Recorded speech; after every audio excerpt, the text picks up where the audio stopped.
भारत इस वीडियो के माध्यम से आप सभी लोगों के लिए बहुत ही इंपॉर्टेंट खबर मैं लेकर के आ रही हूं एंटरटेनमेंट इंडस्ट्री की बेबाक एंटरटेनर कंगना रनौत के बारे में। कंगना रनौत जिनका विवादों के साथ चोली दामन का साथ रहा है। कंगना रनौत अगर अपना मुंह यहां पर खोलती हैं तो कहीं ना कहीं भारतवर्ष के किसी हिस्से में उनके खिलाफ एफआईआर हो जाती है। कंगना रनौत के बोलने से उन तमाम लोगों को बहुत तकलीफ होती है जो देश के पक्ष में कभी भी बोलते हुए नहीं दिखाई देते हैं।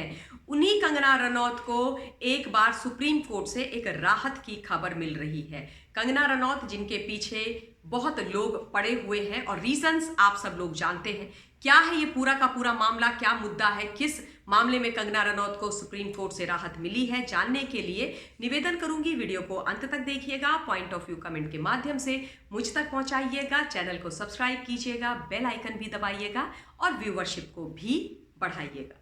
भारतवर्ष आप सभी लोगों को याद होगा कि जब इस देश के अंदर किसान आंदोलन चल रहा था उस वक्त सोशल मीडिया प्लेटफॉर्म पर कंगना रनौत ने एक बात बोली थी। उन्होंने कहा था कि ये लोग जो कुछ किसान के वेश में यहाँ पर बैठे हुए हैं, कुछ लोग वो ना तो किसान हैं ना ही भारतवर्ष के सिख भाई बहन हैं, वो असल में खालिस्तानी है। उनका सीधा सीधा जो इशारा था वो सिख फॉर जस्टिस जो ऑर्गेनाइजेशन है जो भारतवर्ष को खंडित करके तोड़ देना चाहती है और अखंड भारत के खिलाफ है, जिसका सरगना पन्नू कनाडा में बैठ करके हर वक्त इस देश के खिलाफ कार्यवाही करता रहता है, प्लानिंग एंड प्लॉटिंग करता रहता है।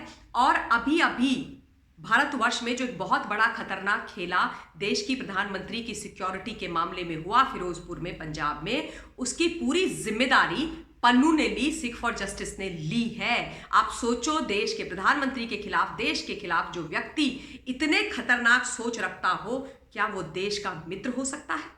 क्या इस देश ने उसका साथ देना चाहिए, उसका सपोर्ट करना चाहिए? किसी ने भी जो सच्चा भारतवर्षी होगा कभी नहीं करना चाहिए। और आपको मैं ये भी बता दूं कि जो कमिटी, सुप्रीम कोर्ट की कमिटी बनी है ये प्राइम मिनिस्टर सिक्योरिटी ब्रीच के मामले को इन्वेस्टिगेट करने के लिए, उसको जो हेड कर रही हैं इंदु मल्होत्रा जी, जो एक रिटायर्ड जस्टिस हैं, उनको भी धमकी दी है सिख फॉर जस्टिस ने।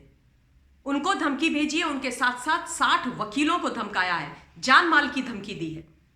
हिम्मत देखिए इन लोगों की जिनका इस देश से कोई लेना देना नहीं है, वो इस प्रकार की हरकतें करते हैं। उनके बारे में जब कंगना रनौत ने बोला तो बहुत लोगों को तकलीफ हो गई और वो तकलीफ अभी तक लगातार चली जा रही है। एक लॉयर महोदय है मुंबई के, जिनका नाम है चरणजीत सिंह चंद्रपाल।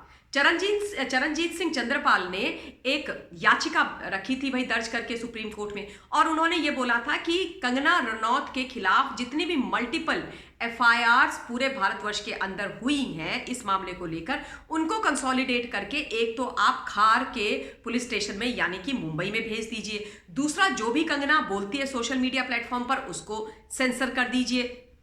और बड़ा ही गुस्सा वो थे, बहुत ही नाराज थे कि कैसे कंगना रनौत एक कम्युनिटी, एक समुदाय के बारे में इस प्रकार की बातें कर सकती है, कंगना को इतनी बड़ी छूट कैसे मिल सकती है।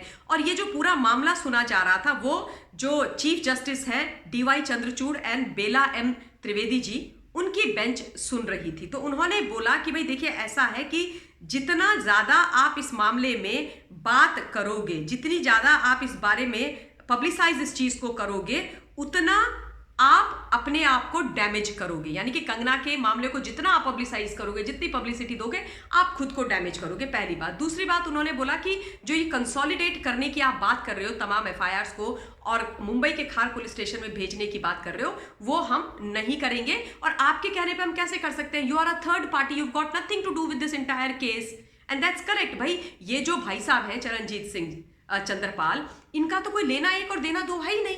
ये तो इस पूरे मामले में ना 3 में है ना 13 में है, तो ये काहे को भाई बीच में आ गए हैं कि मेरी पिटिशन है, मेरी याचिका है और सबको इकट्ठा करो वहां पर भेज दो। तो ये वाकई नहीं हो सकता। तो इस पर भी सुप्रीम कोर्ट ने उनको फटकार लगाई है, उनको बोला है कि ये हम नहीं कर सकते हैं, और सेंसर करने की बात पर भी उन्होंने मना कर दिया है। इन शॉर्ट, सुप्रीम कोर्ट ने इस पूरी याचिका पर सुनवाई करने से ही इनकार कर दिया है। अब इस बात से ऑब्वियसली कुछ लोगों को बड़ी तकलीफ होगी। अब मैं ये सोचती हूं कि ये भाई साहब उस वक्त कहां थे जब देश के प्रधानमंत्री पर इतना बड़ा षड्यंत्र हुआ था।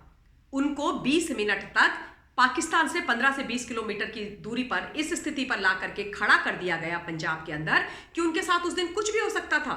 भारतवर्ष को एक बहुत बड़ा नुकसान सहना पड़ जाता।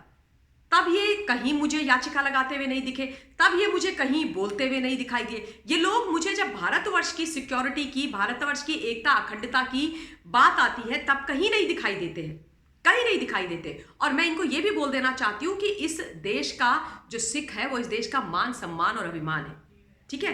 वो इस देश के हीरोज हैं और बहुत बड़ा अहम रोल इस देश के लिए उनका है, वो आपको बताने की जरूरत नहीं है। लेकिन सिख फॉर जस्टिस और पन्नू के खिलाफ इस देश में किसी को कोई भी किसी भी प्रकार की सिंपैथी नहीं होनी चाहिए, किसी को नहीं होनी चाहिए और है भी नहीं।